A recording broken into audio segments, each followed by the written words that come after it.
자, 퀘벡에서 있었던 딱 일주일간의 이야기인데요. 서로 전혀 상관없어 보이는 사건들이었거든요. 근데 이걸 하나씩 맞춰보니까 우리 사회가 지금 어떤 압박을 받고 있는지 그 진짜 속살을 보여주더라고요. 한번 생각해보세요. 불타고 있는 스쿨 버스, 관중은 한 명도 없는 텅 빈 경기장, 뚝 끊어져 버린 다리까지. 이게 그냥 그 주에 운이 나빠서 우연히 일어난 일들일까요? 글쎄요, 전 그렇게 보지 않아요. 오히려 이 사건들을 하나하나 퍼즐 조각처럼 맞춰보면요.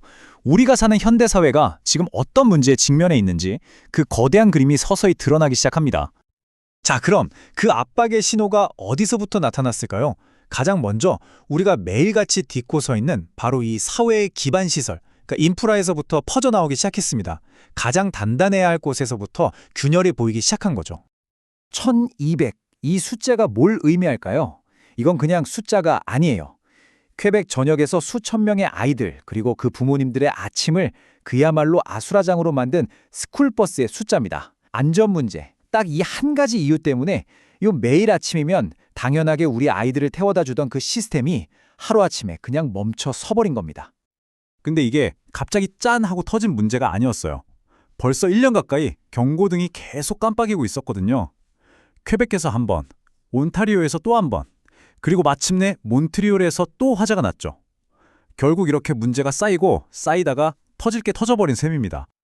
근데 문제가 스쿨버스 하나였으면 차라리 나았을지도 몰라요. 마치 약속이라도 한 것처럼 바로 그 일주일 동안 사회 여기저기서 빨간불이 켜졌습니다. 몬트리올로 들어가는 핵심 다리는 주말 내내 꼼짝없이 막혔고요.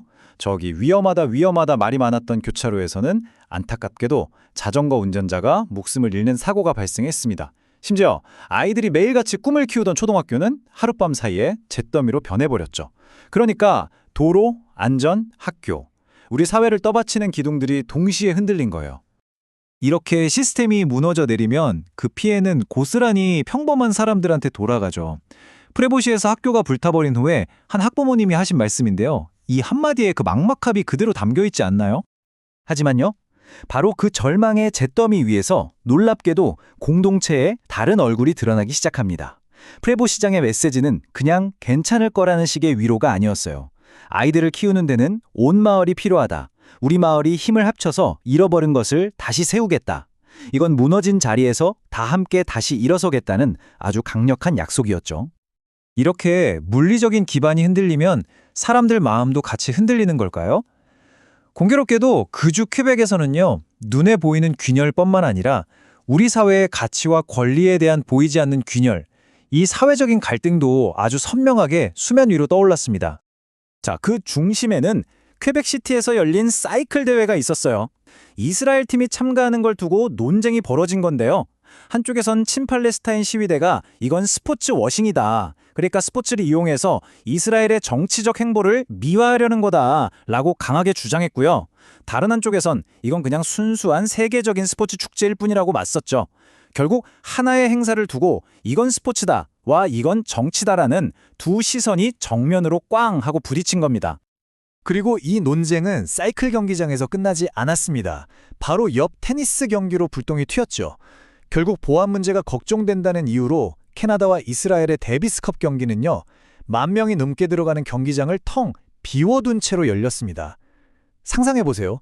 거대한 경기장에 선수들의 숨소리랑 신발 끄는 소리만 울려 퍼지는 정말이지 좀 기괴하고 초현실적인 장면이었죠. 이렇게 권리라는 이름으로 거대한 담론이 오가는 동안 저편에서는 한 개인이 자신의 아주 기본적인 권리를 지키기 위해 정말 외로운 싸움을 벌이고 있었습니다. 바로 신시아 데가네 씨의 이야기입니다. 이 싸움의 핵심은 결국 딱 하나였어요. 과연 무엇이 차별인가? 퀘벡 인권재판소는 여기에 대해서 아주 명확한 기준을 제시했습니다. 장애가 있다는 이유로 또는 그 장애를 극복하는 데 도움을 주는 수단, 그러니까 이 경우에는 서비스견이죠. 이걸 사용한다는 이유로 부당한 대우를 하는 것, 그게 바로 법에서 말하는 차별이다 라고 못을 박은 겁니다. 집주인 쪽에서는 정말 온갖 핑계를 다 댔어요. 걔가 너무 무거워서 안 된다? 당신의 PTSD는 서비스견이 필요한 수준이 아니다. 심지어는 걔가 핏불처럼 생겼다는 말까지 했죠. 하지만 재판소는 이런 주장들을 하나하나 다 기각했습니다. 판결은 아주 단호했어요.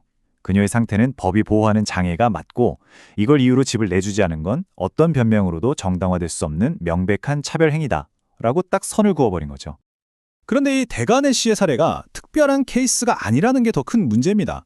실제로 데이터를 보니까요. 2017년 이후로 서비스견과 관련해서 인권위원회에 접수된 민원이 무려 64%나 급증했다고 합니다. 이건 한두 사람의 문제가 아니라 우리 사회 전체가 함께 고민해야 할 문제라는 걸 보여주는 아주 명백한 신호죠. 자, 지금까지 뭔가 무너지고 부딪히고 갈등하는 모습들을 쭉 살펴봤잖아요. 그렇다면 이런 균열 앞에서 퀘벡 사회는 과연 어떻게 반응했을까요? 어쩌면 그 대응 방식 속에 앞으로 나아갈 길, 그 실마리가 숨어 있을지도 모릅니다. 물론 이런 시스템 전체의 문제를 해결하는 건 정말 어려운 일입니다. 가장 큰 장애물 중 하나가 바로 관료주의일 텐데요. 프랑수아 레고 퀘벡주 총리가 이런 말을 했어요. 관료주의는 마치 구속복 같다고. 몸을 옴짝달싹 못하게 꽉 조이는 옷처럼 변화를 가로막는다는 거죠. 아주 뼈아픈 지적입니다. 그런데 말이죠. 정부의 그 거대하고 굼뜬 구속복과는 정말 대조적으로 풀뿌리 공동체는 놀라울 정도로 빠르고 따뜻하게 움직였습니다. 프레보시에서 학교가 불에 타자마자 보세요. 시장은 바로 재건을 약속했죠. 동네 아이스크림 가게는 판매 금액의 일부를 기부하기 시작했고요. 지역 의원까지 나서서 $10,000를 쾌척했습니다. 이게 바로 위기 앞에서 발휘되는 공동체의 힘, 진짜 회복력 아니겠습니까? 그런데 이 모든 혼란과 위기 속에서 정말 의외의 소식이 하나 들려옵니다. 바로 퀘벡산 와인 판매량이 무려 50% 가까이 급증했다는 거예요. 이게 뭘 의미할까요? 저는 이게 아주 중요한 걸 보여준다고 생각해요. 사회의 한쪽 구석이 무너져 내리고 있을 때조차도 다른 한쪽에서는 묵묵히 성장의 씨앗이 자라나고 또 새로운 성공 스토리가 쓰여지고 있다는 거죠. 자, 오늘 이야기를 마무리하면서 여러분께 이 질문을 한번 던져보고 싶습니다. 한 사회의 진짜 힘은 어디에서 나오는 걸까요? 애초에 위기를 피하는 능력일까요? 아니면 위기가 닥쳤을 때 그것에 어떻게 맞서고 또 어떻게 다시 일어서고 심지어 그 속에서 어떻게 성장해 나가는지에 달려있는 걸까요?